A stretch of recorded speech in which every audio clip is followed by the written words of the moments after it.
Аял үчүн эң оор үч сөз. Бул эри тарабынан айтылган. Атасы, акасы, укасы эмес, эри тарабынан эң оор тие турган үч сөз. Биринчиден, сени сүйбөй калдым. Мурдагыдай эмессиң, семирип кеттиң. Мурдагы сүйүү жок, мурдагы кызың жок, кыздыгың жок. Мурда башкача элең, 18 жашар, башка кыз элең, модель элең, азыр семирип кеттиң, өзгөрдүң.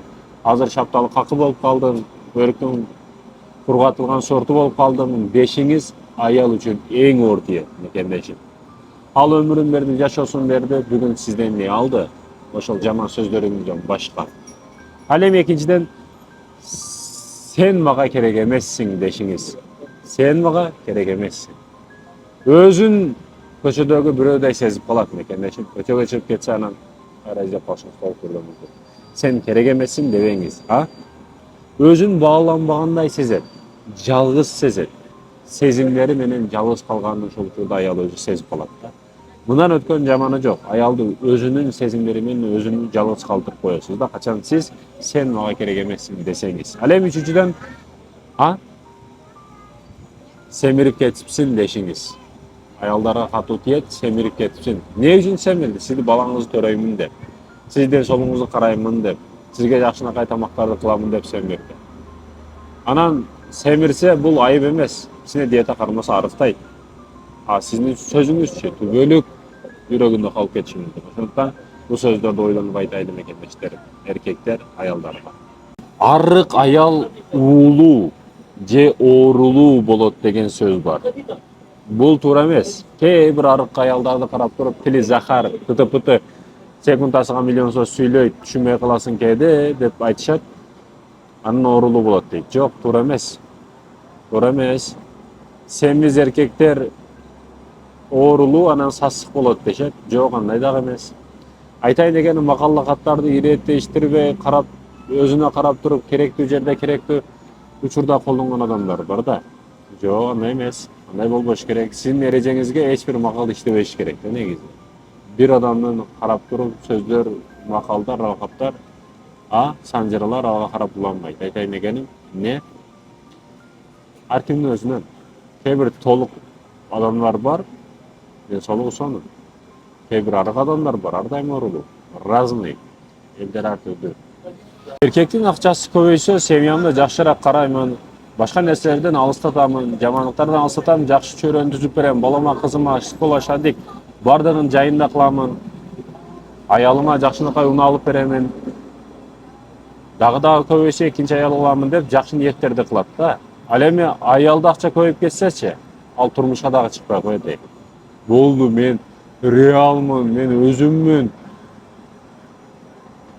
өзүмчүлмүн, акчаны таап койдум, ой, паланча болуп кетти, көтөрүлүп кетти деген темаларды кылат да.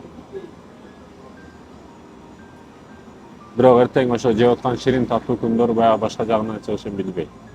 Эң эки жүздүү аял ким билесизби? Бул эркектен пайдаланган аялдар. Эркек мисалы кичине жоуш боло турган болсо, жоуштугунан пайдаланат, нервиге тиет, күчү менен ар кандай нерселерди кылат, аял каалагандай играсын ойнотот. Мисалы үчүн, бай боло турган болсо, каалаган акчасын каалагандай сорттобой, каалагандай иштетет. Сабырдуу эркек болсо, сабырына карата сыноолорду бере берет аял киши менен, аял башы менен. Кыскасы ушундай ар кандай тараптуу, ар кандай эркектер ар кандай сыпат болот, ошо сыпатынан пайдаланат да. Анан эркек киши бир күн жарылат. Жарылганда анан аял киши мага карап туруп, сенин чыныгы жүзүң ушул экен да деп тура берет да. Жок, ал чыныгы жүз эмес. Болгону сиз ошол мамилеге ылайыктуусуз да, татыктуусуз. Бекжан ысмынын атынын мааниси бек байыркы түрк сөзү болуп эсептелет, байыркы түрктөрдөн алынган. Мырза, башкаруучу, күчтүү лидер, урматтуу адам, бекзададан келип чыгат. Ал эми экинчи бөлүгү жан руху кымбат адам, сүйүктүү дегенди билдирет. Ушундай маанилерди билет. Кээде парстарда дагы, түрктөрдө дагы колдонулат мекендештер. Бекжан өзгөчө мусулман, түрк маданиятында көп колдонулган, коюлган ысымдардын бирөөсү бекжан болуп эсептелет. Урматтуу жан, бек сыяктуу күчтүү адам, кадырлуу асыл жан деген маанини берет экен мекендештер. Тарыхы боюнча бек титулу өзгөчө колдонулган, өзгөчө мурдагы падышанын балдарына, шактарга, күчтүү адамдарга, лидер жетекчилерге, эл башкаргандарга бек деп, Уруу башчыларга Бек деп ысым берилген. Ысымдар азыр дагы бар: Бектур, Бек болот, Бекзат сыяктуу абройлуу адамдарга берилген. Баягы эл башкарсын, журт башкарсын, атыга заты жаш болсун, туура келсин деген мааниде. Түрк элдеринде кеңири колдонулган ысымдардын бирөөсү Бекжан. Пайдасы жагынан Бекжандар байкасаңыздар кээде көп нерсени дароо бүтүргөн аракетинде болот. Кээде саяк жүргөн учурлары дагы болот, бирок түз жүргөнү көбүрөөк болот. Көп учурда көп нерсени дароо чечкен, мужеский сил аларда көп болот. Жигиттер шорта кийбегиле. Бүгүн эркектер шорта кийишти баштады. Тизесинен ылдый эмес, тизесиге жетпеген шорталарды кийишти башташты. Тизе аврет болуп эсептелет. Киндиктен тизеңе чейин жап. Кыздар кийип жүрөт го. Эми кыздарды го айттык, бирок көчөгө чыгып кетишти. Эркектерди жок дегенди сактап калайлы да, биз айтайлы да, туурабы? Эркектер бүгүн ошо тылдарын көрсөтүп, уялбастан тизесинен жогору жоон санын көрсөтүп жүрөт да. Бул өтө уят нерсе. Шорта кийбегиле жигиттер. Кайсы мына күчтүү аурадагы жигиттерге кирип көргүлө да, эч ким шорта кирбейт. Мындай классика көбүнчө кийишет. Айтайын дегеним, аракет кылайлы. Сизди простой жөнөкөй көрсөтүп коет да бул шортач. Бийик, абройлуу көрүнүштү кааласаңыз дагы шым кийиңиз. Кызлашка чейин.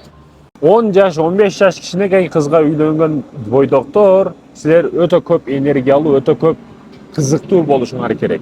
Эмне үчүн? Себеби ал жаш секелек эми бойго жетти, жашоонун дагы кызык жерлерин, дагы көздөрүн чоңураак ачкысы келген учурда көбүрөөк свадьбага баргысы келет, көбүрөөк оюн күлкү, көбүрөөк тоого, көбүрөөк башка бир жерге, а сен көп нерсени көрүп койгонсуң, эч нерсеге не хочу да, ачыгын айтканда. Багың кебейт, кызың кебейт, баягы жаш бала акробат ашып жаныңда жаш бала ошоп шипаңдап жүргөн болот. А сен көп нерседен оор басырыктуу болуп калган болосуң. Жок, андай болбош керек, кызыктуу болуш керек, адам интересный болуш керек ар дайым. Адам өзүлүгө тарта турган болуш керек, алыстата турган эмес. Магнит бол, тартып тур, алыстатпай чыксын адамда. Негиз эле айтып атам. Аялыңа келген учурда жаш кичинекей ойношунда бирге алып барып келсе, алып барып кел, ойнот. Айтайын дегеним, атасы, территориядагы подружкалары, эжеси, карындашы, башкасы эми мээримге толо турган учурда сага эрге тийип кетти да. 18ге чыкты, 19га чыкты, сага эле эрге тийип кетти. Эми сен көп бере албаган мээримди сен беришиң керек.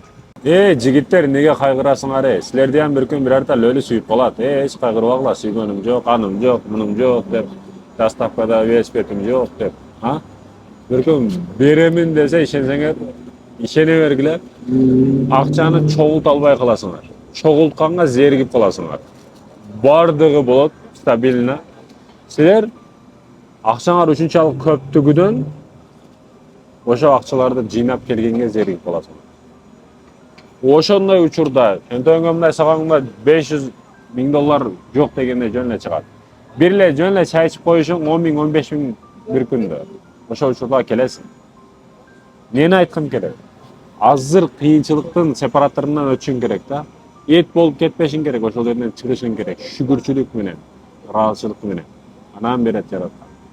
Бир байкасаң, сыноо аркасынан көп жакшылыктар келген сага. Негизи эле система ушундай. Сени сынап, кыйнап туруп, тазалап туруп, ошого ылайыктуу кылып туруп анан кийин берет да сага. Бирок ошол нерсе келгенден кийин өзгөрбөшүң керек. 30га чыгып эрге тийбештин 3 зыяны. Биринчиден коомдук басым. Өзгөчө биз кыргыздарда айылга барса деле, шара келсе деле көргөн адамдар жанынан баскан өткөн кыскасы кошунанын сүйөрөгү, лайча күчүгү дагы сурай турган болуп калат. Не болот? Качан эрге тиесиз дейт. Эң оор суроолордун бирөөсү да ушул. Бул ооруп калыптырбы, же бир нерсе болуп калганбы, же бир жер туура эмеспи деп ар кандай сөздөр да тарап кетет. Коомдук басым өтө күчтүү болот. Психологиялык оор басым баягы кыздарга катуу болот. Биринчи зыяны ушул экен, Экинчиден, бала пландоо боюнча убакыт, факторлор. Мен айткым келет, врач менен кеңешип, ден соолукка байланыштуу. Негизи эле кыз бала 25-30га чейин төрөп алса, өтө жакшы болот. Организм жаш, бардыгы жаш. 30дан кийин аягы тоодон түшүш башталат дегени да. Тоодо чыгыш кыйын, түшүш өтө оңой, билесиздер го, туурабы? Анын организм дагы кыйналат, башка болот. 30га чейин төрөлгөн балдар физический жактан дагы күчтүү болот, таасири болот. Айтайын дегеним, бала пландоо маселесин караңыздар. 30га чыккан кыздар, турмушка чыкпай аткандар, 30га чыгып,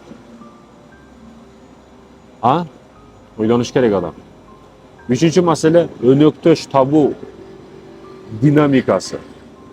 Özgörüşü mümkün tolukturdu. Yaş ötken sayın erkeklerge jakpay kalat kızlar deymiz. Bu jok kızlarga delе ошол балдар jakpay kalat. Özünün aң сезими башкасы эки жак көрүп калды, Европага жеп келди, Россияны көрүп келди. Кыз баланын эргети иш кыйын болуп калат. Неге? Себеби кичине өз акча көрүп калды, кармап калды, акча алып калды. Баягы баланы чечкиндүү болсун, ал болсун, бусул болсун деп талаптарды коюп, пункттарды коюп алат да, пункттардын негизинде иш кылып, балаларды жакпай жүрө берет да. Ушул нерсе кыйын. Айтайын дегеним ушул үч зыяны мындан дагы айтылбаган медицинский жактан башка жактан зыяндары бар. Айтайын дегеним тезирээк эрге тийиңиз. Жүрө бербеңиз. Жүрө бербеңиз. Мындай карап туруп, подружкаларыңыздын оны турмушка чыккан болсо, онун 8-и бактылуу эле жашап атат. Экөөсү ажырашкан болушу мүмкүн, бирдеке болгон болушу мүмкүн. Бирок көпчүлүгү жакшы эле жашап атат да. А сизчи? Билем, жүрөгүңүз жалгыз, азыр жалгыздыкта кыйналып жашап атасыз. Ошо жалгыздыктан чыгыштын жолу эрге тийиң. Ал экен, бул экен деп жүрө бербек, жакшы адам таппайсыз азыр. Жакшы адам негизи эле таппайсыз. Эрге тийиш керек. Качангаcha жүрөсүң? Аталардан суранычым, балаңыздын өмүрүн сактап калыңыз, жашоосун сактап калыңыз. Бүгүн дары-дармекке башкаларга чуркаганыңыз сыяктуу өмүрүн сактап каласыз. Жарым өмүрүн сактап каласыз, качан сиз балаңызга үй алып берсеңиз. Үй алып бериңиз. Бүгүн жаштарды бишектеп ошто байкаймын. Үй алып, доставкада иштеп, башка кылам деп, үй чогултуп, Россияга барып, үй аламын деп, кыскасы үй деп, пешене тердеп, өмүрүнүн жарымы өтүп кетип атат да. Айтайын дегеним, сиз должен эмессиз, бирок алып берсеңиз, өмүрүнүн жарымы сактап каласыз. Ишенип коюң. Атам чынык эркек золотой адам деп өтөт да, сизге рахмат айтып. Ошондуктан аталар аракет кылайлы, а? Балдарыбыздын өмүрүн сактап калайлы.